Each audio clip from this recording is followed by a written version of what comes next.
Let me tell you something that shocked me.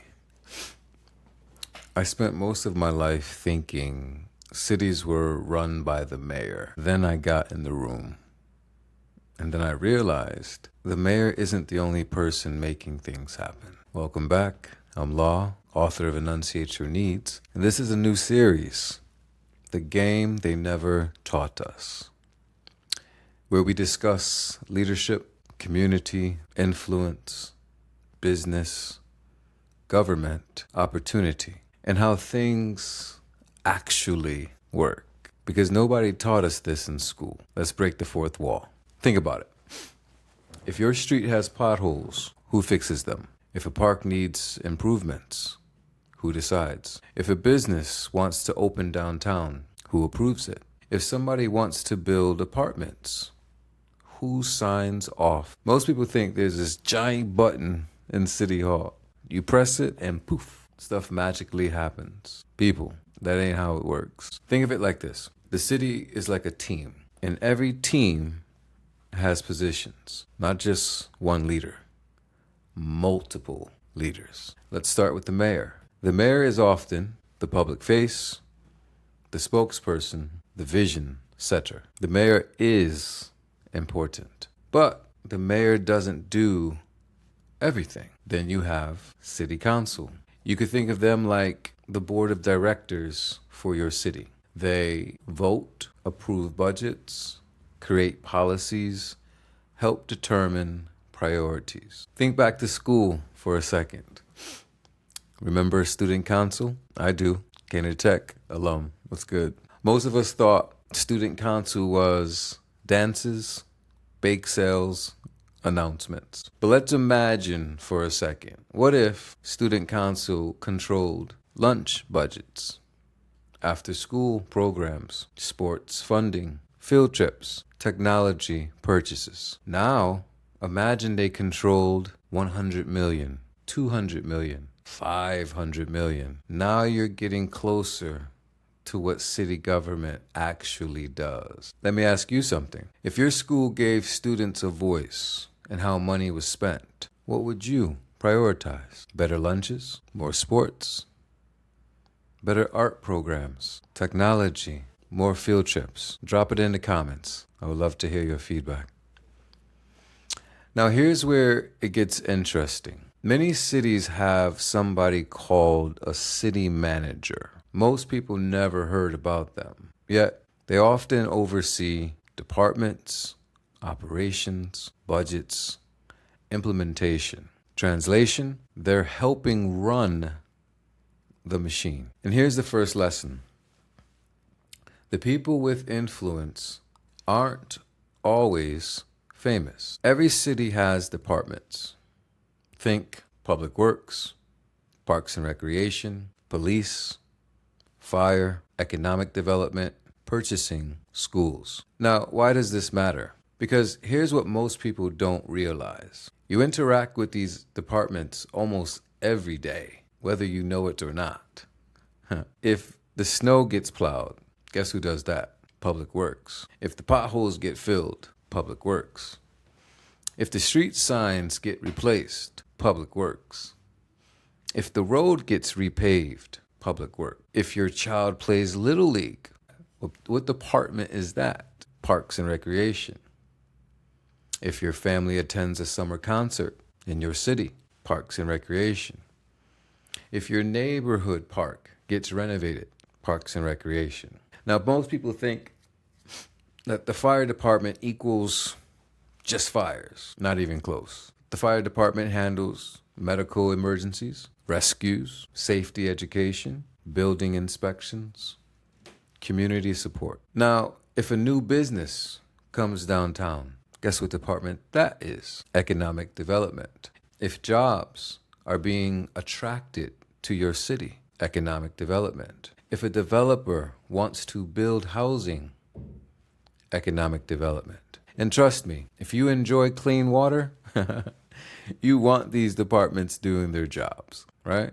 Quick question. What's one thing in your city that frustrates you? Potholes, abandoned buildings, traffic, lack of businesses, parks. Drop it below. There's probably a department responsible for it, and there's something you actually can do about it.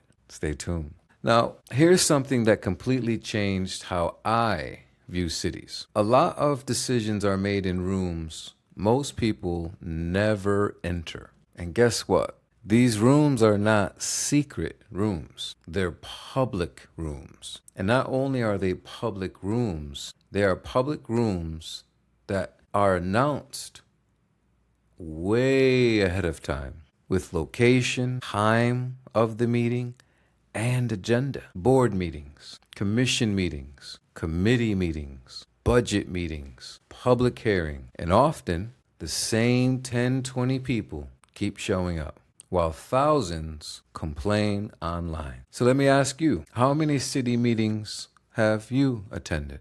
0? 1? 10? Be honest. Drop your comments below. No judgment, just awareness. Here's the part that nobody taught me growing up.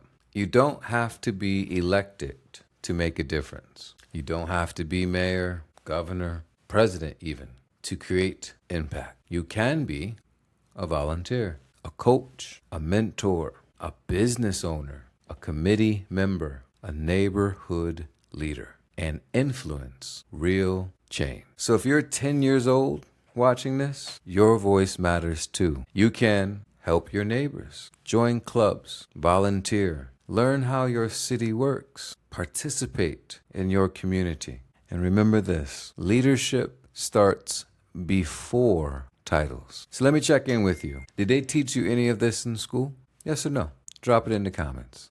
And for my entrepreneurs, this is where it gets really interesting because every city buys things. Every city.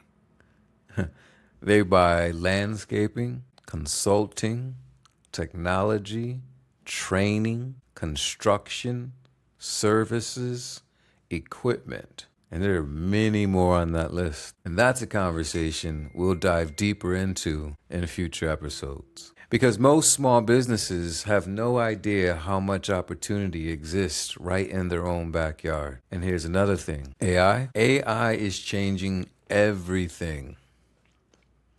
Young people, please listen carefully.